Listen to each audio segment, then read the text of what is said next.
अनंत का फंडा के आज के एपिसोड में आप सभी का स्वागत है। आखिरकार बर्गर किंग का प्राइस आज क्यों गिरा? काफी लोगों के दिमाग में ये डाउट तो है। एक्चुअली समझने की कोशिश करेंगे बहुत ही इजी लैंग्वेज में। कुछ ऐसे ऑपरेटर का गेम है जो आई एम वेरी श्योर बहुत ही कम लोगों को समझ आया होगा।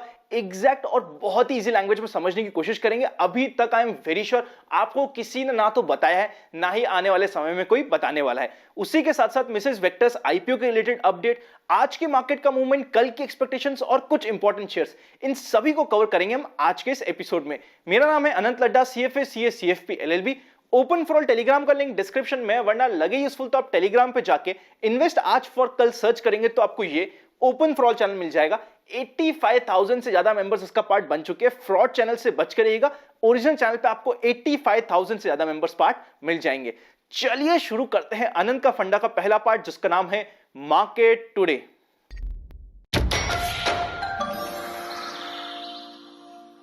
सबसे पहले इंडेक्स के ऊपर नजर डालते हैं। Sensex 0.48% positive, Nifty 0.42% positive, bank Nifty 0.48% positive. Finally आज बैंक निफ्टी ने भी थोड़ा सा कैचअप तो जरूर किया, पर आज के दिन मिड कैप स्पेस क्लोजिंग होते होते नेगेटिव हो गया था। 0.37% नेगेटिव रहा। एडवांस डिक्लाइन रेशियो आज के दिन काफी कमजोर था। 341 शेयर एडवांस हुए, उसी के अगेंस्ट 1000 से ऊपर शेयर डिक्लाइन हुए। सेक्टर्स में जाके देखें तो financial services, reality, private bank और फार्मा ये काफी पॉजिटिव रहे। जो काफी कमजोर रहे आज के दिन सेक्टर, वो मेटल, पीएसयू बैंक, उसी के साथ साथ मीडिया काफी कमजोर थे। जिस समय हम ये वीडियो बना रहे हैं उस समय यूएस फीचर्स पे नजर डाले तो सारे के सारे स्लाइटली पॉजिटिव हम बोल सकते हैं। पॉजिटिव है बट कोई मेजर पॉजिटिव नहीं है। फाइनली आज के निफ्टी के मूवमेंट पर नजर डालते हैं। आप इधर चेकआउट करिएगा, आखिरी के 1 घंटे में सिर्फ सेल ऑफ आया, वरना 2 बजे तक तो मार्केट सीधा एक ही डायरेक्शन में ऊपर चले जा रहा था और रफली 2 बजे के आसपास तो 1.84 के ऊपर पुट कॉल रेशियो हो गया था। जैसे ही 1.84 के आसपास गया, सडनली एक सेल ऑफ आया और आखिरी के 1 घंटे में थोड़ी सी कमजोरी रही। मेजर चीज क्या है, आज के दिन जितने भी कमजोर मिड कैप और स्मॉल कैप थे ना, कमजोर की बात कर रहा हूं, अगर क्वालिटी मिड कैप और क्वालिटी स्मॉल कैप थे तो वो एंड में भी अपने 52 वीक हाई के पास क्लोज हुए। अगर कोई भी कमजोर था ना मिड कैप और स्मॉल कैप, उनकी आज अच्छे से पिटाई हुई है। ये हमें समझना पड़ेगा। क्वालिटी के साथ हमें कॉम्प्रोमाइज नहीं करना। लास्ट 1 हफ्ते से हम रेगुलरली बात कर रहे हैं कि कभी भी चिट्टर पिट्टर में, विदाउट क्वालिटी शेयर में, ऐसे शेयर जो मिड कैप में है तो सही पर उनकी क्वालिटी थोड़ी कमजोर है, उनको हमें अवॉइड करना चाहिए। आज उनकी बुरी तरीके से पिटाई हुई। ये तो सिर्फ शुरुआत है। क्वालिटी के साथ कॉम्प्रोमाइज मत करिएगा, आने वाले समय में ये बहुत ज्यादा बैकफायर कर सकता है। अब चलते हैं हमारे नेक्स्ट सेगमेंट पे, जिसका नाम है एफआईआईज एंड डीआईआईज एक्शन।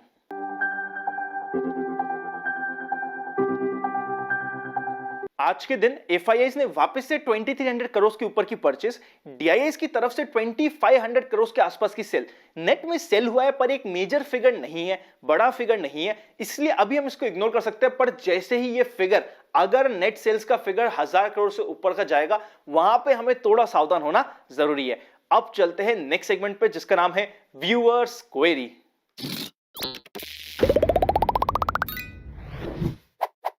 सबसे पहले टीसीएस बायबैक के रिलेटेड एक मजेदार अपडेट है। पर्सनली मैंने भी बाय किया था, मेंबर्स के साथ और प्राइवेट चैनल पे भी शेयर किया था एज अ दिवाली गिफ्ट। उसी के साथ साथ आप सभी के साथ भी बताने की कोशिश करी थी।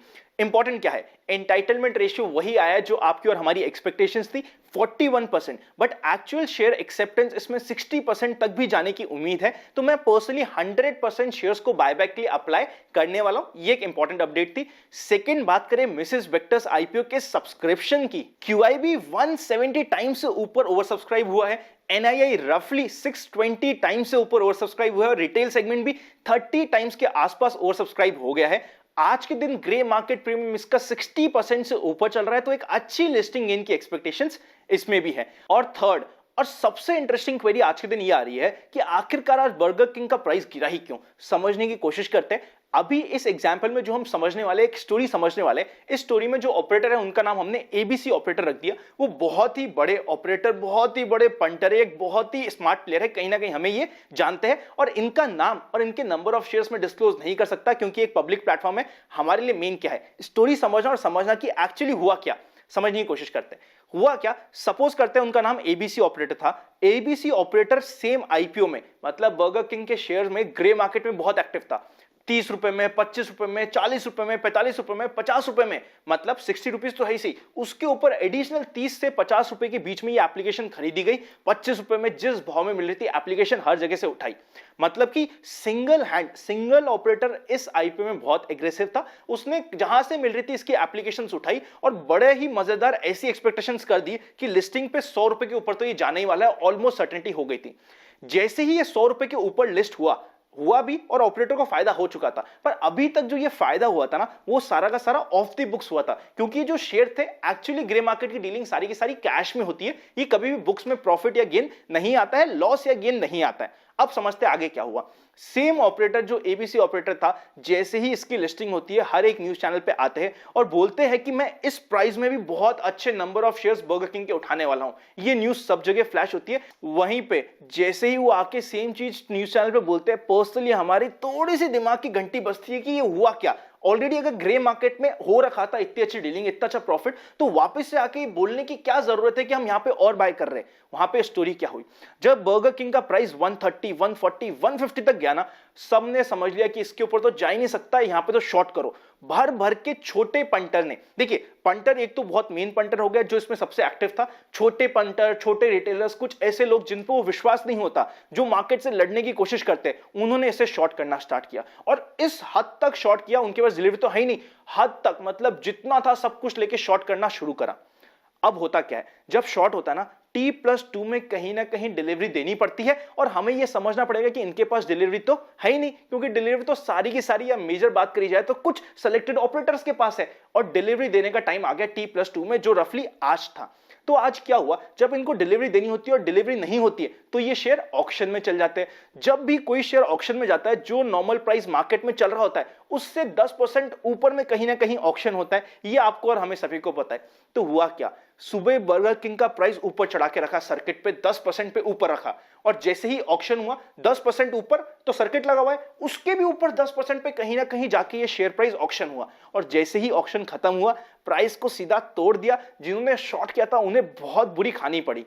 इससे हमारे लिए क्या लर्निंग है, हमारे लिए ये लर्निंग है कि अननेसेसरी हमें हमारे रूल्स को छोड़ के, अननेसेसरी हमें फंडामेंटल्स को छोड़ के, अननेसेसरी इस चीज को देख के कि मेरा पड़ोसी भी ये शेयर परचेस कर रहा है, मैं शेयर परचेस कर लूं, शायद ये सौड़ में पड़ना कई बार बैकफायर कर सकता है। और अब देखिएगा आगे पंटर का गेम क्या होता है। कल से बर्गर किंग में और ड्रामा वापस से हो सकता है। जिन्होंने शॉर्ट किया था उनको तो सीधा सीधा 10% एक्स्ट्रा पेनल्टी के साथ कहीं ना कहीं एग्जिट लेनी पड़ी, और इसीलिए जब तक मार्केट में पंटर, मतलब छोटा पंटर शॉर्ट था या रिटेलर शॉर्ट थे, इसके प्राइस को गिरने ही नहीं दिया। और जैसे ही डिलीवरी का टाइम आया, शेयर ऑक्शन हुए, उसके बाद वापस से इसको अपनी असलियत पे ला दिया और बर्गर किंग के प्राइस को गिरा दिया।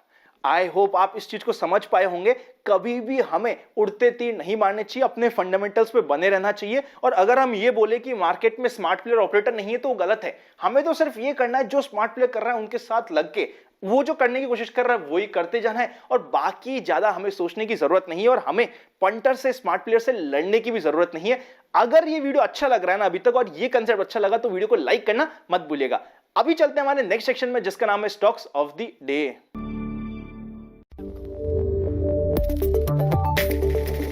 अगर अभी तक आपका डीमैट नहीं है तो डिस्क्रिप्शन में डीमैट अकाउंट, ओपनिंग लिंक्स और प्राइवेट चैनल पर जुड़ने का प्रोसेस है। लगे यूजफुल तो आप डीमैट खुला के प्राइवेट चैनल का पार्ट बन सकते हैं, वरना आपको लगे यूजफुल तो आप मेंबरशिप भी कंसीडर कर सकते हैं। 2 लेवल ऑफ मेंबरशिप आपको ज्वाइन बटन पे क्लिक करते ही पता चल जाएगी। पहला स्टॉक होने वाला है आज का दीपक नाइट्रेट। ये एक ऐसा स्टॉक है जिसने ऑलरेडी मुझे 5% के रिटर्न इसी मंथ में, लास्ट 30 डेज में दे दिया था। अभी भी रफली 860 के लेवल पे मेरी पर्सनली एंट्री है, मैं ट्रेल करते जा रहा हूं। आखिरी के 1 घंटे में कहीं ना कहीं मिड कैप में थोड़ी सी स्ट्रेंथ लूज हुई थी, पर ये एक विनर शेयर है, अपने हाई के पास क्लोज हुआ, ये हमें समझना जरूरी है। अभी भी बहुत ही अच्छा लगता है। नेक्स्ट स्टॉक, एक ऐसा स्टॉक जो मैंने पर्सनली आज बाय भी किया था, और जब बाय किया वहां से बढ़ता ही गया, होने वाला है उसका नाम इंडिया मार्ट। सुपर 30 का ये पार्ट 1500 रुपीज के लेवल से रेगुलरली रहा है, और अब देखिए 5000 लेवल को भी क्रॉस करके 5700 तक ये पहुंच चुका है। आज पर्सनली मैंने वापस बाय किया और मेंबर्स के कमेंट आए, सर ये बढ़ गया, और ये बढ़ता ही गया, ये हमें समझना पड़ेगा। अभी भी ये कहीं ना कहीं मेरे फोकस में रहने वाला है। नेक्स्ट स्टॉक, एक ऐसा स्टॉक जिसको 2 दिन पहले मैंने आप सभी को अनंत का फंडा में आके बताया था, एक या दो दिन इसने थोड़ा सा कम परफॉर्म किया, मतलब टूटा नहीं, अपने उसी लेवल पे रहा, आज बेहतरीन परफॉर्म किया। आप इधर चेकआउट कर सकते हैं CDSL 515 का भी एक इंपॉर्टेंट सपोर्ट होने वाला है। नेक्स्ट स्टॉक जिसकी हमारे कल ही बात हुई थी, HDFC, आई होप आप सभी को बहुत मजा आया होगा, रफली 3% के आसपास पॉजिटिव रहा। अब इसमें इंपॉर्टेंट सपोर्ट होने वाला है 2440 का, जिसका ध्यान रखना जरूरी है। लास्ट दो ऐसे स्टॉक की बात करने वाले जो आज तो कमजोर रहे, बट वो शेयर कमजोर नहीं है, मेरी पर्सनल रडार पे वो कहीं ना कहीं रहने वाला है। पहला स्टॉक है एफले, आप इधर चेकआउट कर सकते हैं। आज थोड़ा सा कमजोर था, ऐसी कमजोरी में हमें धीरे धीरे अच्छे शेयर्स को परचेस करने का प्लान करना चाहिए। पहला शेयर है Affle, second share Avenue Supermarts DMart, आप इधर चेकआउट करिए। अब रफली 2500 का एक सपोर्ट भी आने वाला है, 2490 से 2500 का, और ये शेयर अभी भी स्ट्रॉन्ग कहीं ना कहीं लगता है। नेक्स्ट स्टॉक की बात करते हैं मुथूट, रफली ये भी 10% रिटर्न ऑलरेडी दे चुका है, कहीं ना कहीं मैं इसको अब ट्रेल करने वाला हूं। आज एंड में थोड़ा सा कमजोर रह गया, बट ये शेयर कमजोर नहीं है। 1130 के आसपास से मैं रेगुलरली इसे ट्रेल करता जा रहा हूं। थोड़े से दिन इसने परफॉर्म कम किया था, बट अब वापस से बेहतरीन परफॉर्म किया है। अब चलते हैं नेक्स्ट सेगमेंट पे, जिसका नाम है जनरल मार्केट ट्रेंड।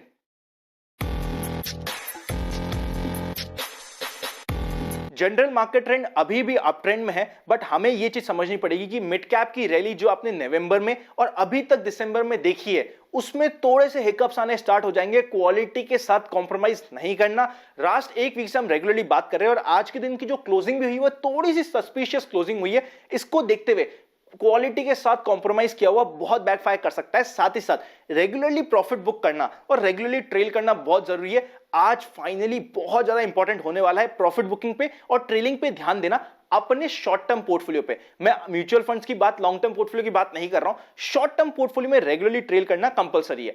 अब चलते हैं फाइनल सेक्शन पे, जिसका नाम है एक्सपेक्टेशंस फ्रॉम टुमारोज मार्केट।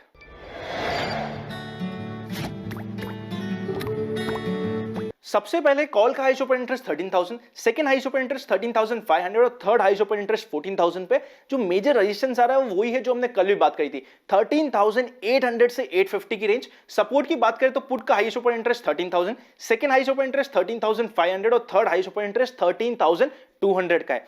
पहला इंपॉर्टेंट सपोर्ट आप आता है रफली 13,600 पे, सेकंड सपोर्ट आता है 13,500 पे। अब बात करी जाए पुट कॉल रेशियो की, कहीं ना कहीं ये अभी भी हिटेड है, 1.75 के ऊपर है पुट कॉल रेशियो, जो हमें बताता है कि कल वापस से कुछ हिकअप्स आने के पूरे चांसेस है। कल हमें वापस से कॉशियस रहना जरूरी है। विक्स 19 से 20 के बीच में रेंज कर रहा है, जो एक कंफर्टेबल रेंज है।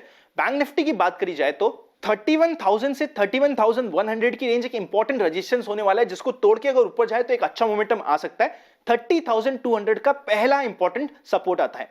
कल के मार्केट की बात करी जाए तो सबसे पहला और सबसे इंपॉर्टेंट पॉइंट यह आता है, रेगुलर प्रॉफिट बुकिंग और ट्रेलिंग पे हमें ध्यान रखना है, और कहीं ना कहीं हमें यह भी चीज मेक श्योर करनी है कि हम कभी भी क्वालिटी के साथ कॉम्प्रोमाइज ना करें अभी भी, क्योंकि पुट कॉल रेशियो 1.77 है। कल के दिन हिकअप्स आने ऑलमोस्ट कंपलसरी, और जैसे ये 1.80 के ऊपर जाएगा, मैं ओपन फॉर ऑल टेलीग्राम पे भी बताने की कोशिश करूंगा कि इस समय कभी भी एक बल्क सेलिंग आ सकती है। इस चीज पे हमें नजर बनाना जरूरी है। अब अगर शॉर्ट करना हुआ ना, आप सभी को पता है 11,500 से मैं पर्सनली शॉर्ट किया, अगेंस्ट टू 13,800 के आसपास हम पहुंच चुके हैं। अब अगर हमें शॉर्ट करना हुआ, लास्ट लेवल था रफली 13,400 का, उससे भी बढ़ा के अगर ऊपर करना है तो 13,500, और अगर उसका भी ऊपर का लेवल हम डूबना चाहते हैं तो एटलीस्ट 13,550 तक अननेसेसरी शॉर्ट करना नहीं बनता है। अगर इस लेवल को तोड़ के नीचे जाए, एक इंपॉर्टेंट सपोर्ट तोड़ के नीचे जाए, वहां पे हम शॉर्ट करें तो एक अलग बात है। इंट्राडे शॉर्ट कभी भी हो, just based on put call ratio 50 points पे ट्रेल करना जरूरी है। मतलब इमेजिन करते 13,800 पे आपने शॉर्ट किया, जैसे ही वो 13,750 आ जाए, आपको वहां पे मेक श्योर करना है कि एटलीस्ट आपकी पोजीशंस जो प्रॉफिट में आ चुकी है वो प्रॉफिट आपको इतना मिले। आपको धीरे धीरे रेगुलरली ट्रेल करते जाना है। कभी भी हमें मेक श्योर करना है कि हमारी प्रॉफिट वाली सिचुएशन लॉस में ना आए, ये बहुत इंपॉर्टेंट होने वाला है, और अननेसेसरी शॉर्ट भी नहीं करना है। अगर ये वीडियो अच्छा लगे तो लाइक करना मत भूलिएगा, चैनल को सब्सक्राइब, बेल आइकन क्लिक नहीं किया तो कोई इंपॉर्टेंट वीडियो मिस हो जाएगा। Happy investing and I will see you very soon.